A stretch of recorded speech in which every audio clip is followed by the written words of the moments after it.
Assalamualaikum warahmatullahi wabarakatuh.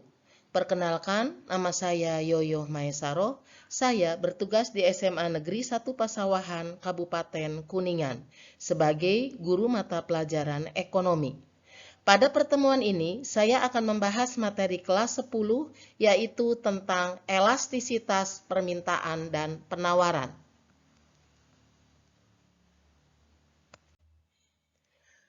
Pengertian elastisitas adalah kepekaan atau angka yang menunjukkan perubahan harga dengan jumlah barang baik yang diminta maupun yang ditawarkan.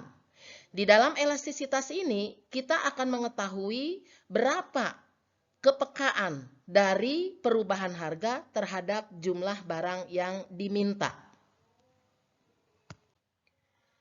Macam-macam koefisien elastisitas terdiri dari 3.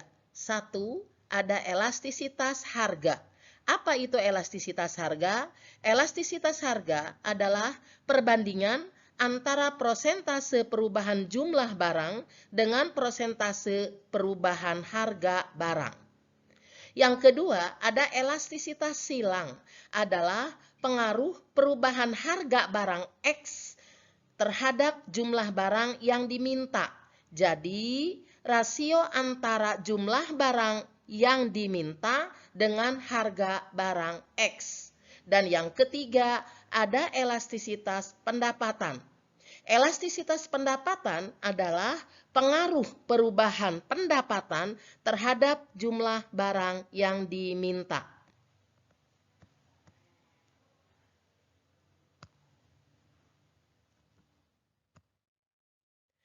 Rumus mencari elastisitas E sama dengan delta Q per delta P kali P per Q. Atau E sama dengan Q2 min Q1 per P2 min P1. Nah, yang dimaksud dengan P di sini adalah tingkat harga. P1 itu artinya harga awal, sedangkan P2 itu harga yang sudah berubah.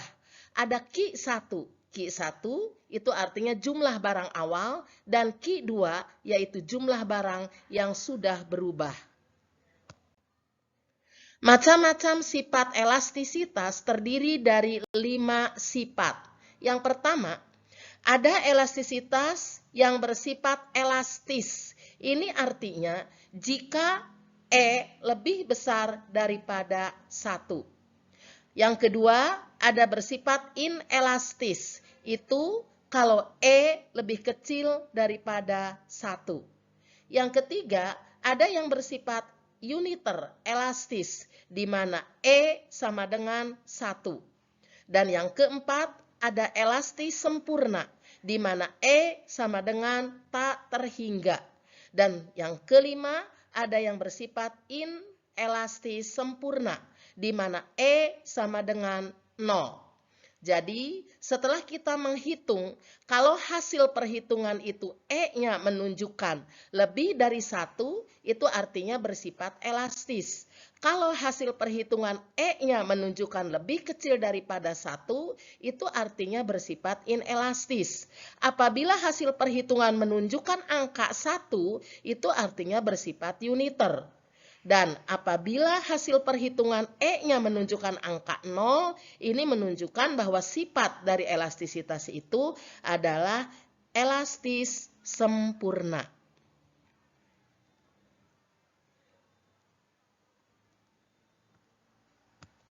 Untuk lebih jelasnya, bagaimana mencari nilai elastisitas dapat kita lihat dalam contoh berikut ini.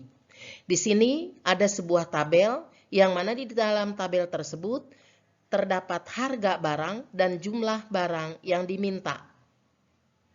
Ketika harga barang 100, jumlah barang yang diminta sebanyak 1000, dan ketika harga barang turun dari 100 ke 80, jumlah barang yang diminta naik dari 1000 ke 1500. Nah, kalau kita ketahui di sini terdapat P1, P1 itu P awal, berarti P awalnya 100, dan Q1 itu berarti jumlah barang awal, yaitu 1000, Kemudian ada P2. P2 itu harga yang sudah mengalami perubahan. Ini sebesar 80. Dan Q2 itu jumlah barang yang sudah berubah. Di sini terdapat 1.500.